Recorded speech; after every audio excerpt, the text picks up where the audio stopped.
Okay, so we're almost done here. There's a few things that need to be done to finish it off. Highlights, blushing the cheeks, and also reflected light. You can see here this line is way too harsh. So we're going to have to soften this line, and how we're going to do that is we're going to add reflected light.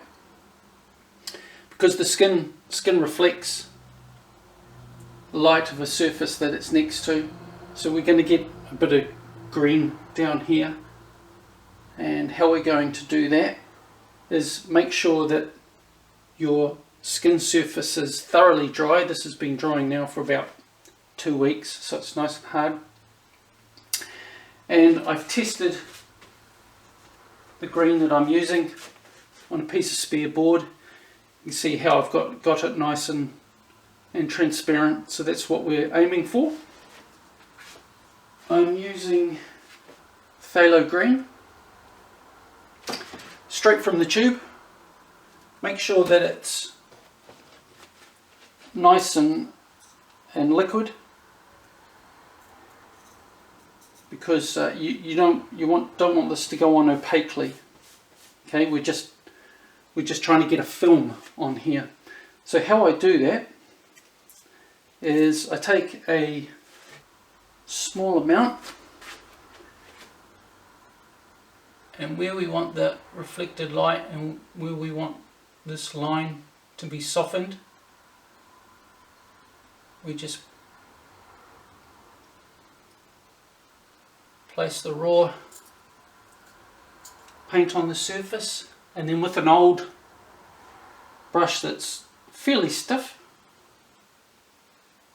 I just start to scrumble that in over the surface.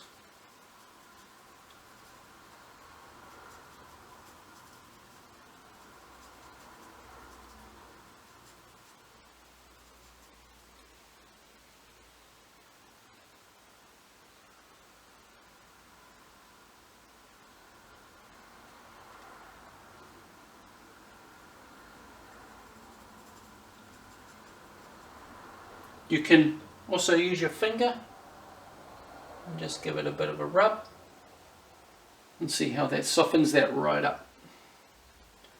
And you just keep working away.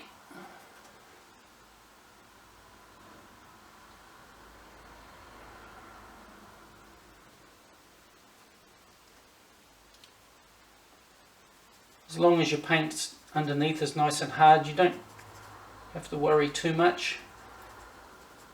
Don't thin your paint with terps, because that's going to give you problems.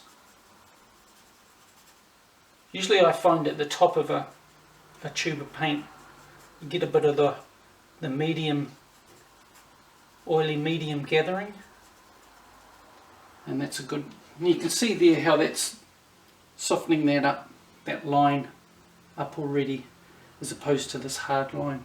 So I'll continue with that and then we'll come back. Okay, so there you go. Hopefully you can see that. It's made the transition between the body and the wings a lot easier on the eye. I've also put a little bit down here. Seems to help out. And not too happy with some of the snake. It's a bit too flat and lacks some sort of colour variation, so I'm going to try and get some of this red, orangey brown colour into some of the scales down here. And afterwards I'll do some more on the face, let that dry, and then do the cheek blushing technique, which is the same as that technique.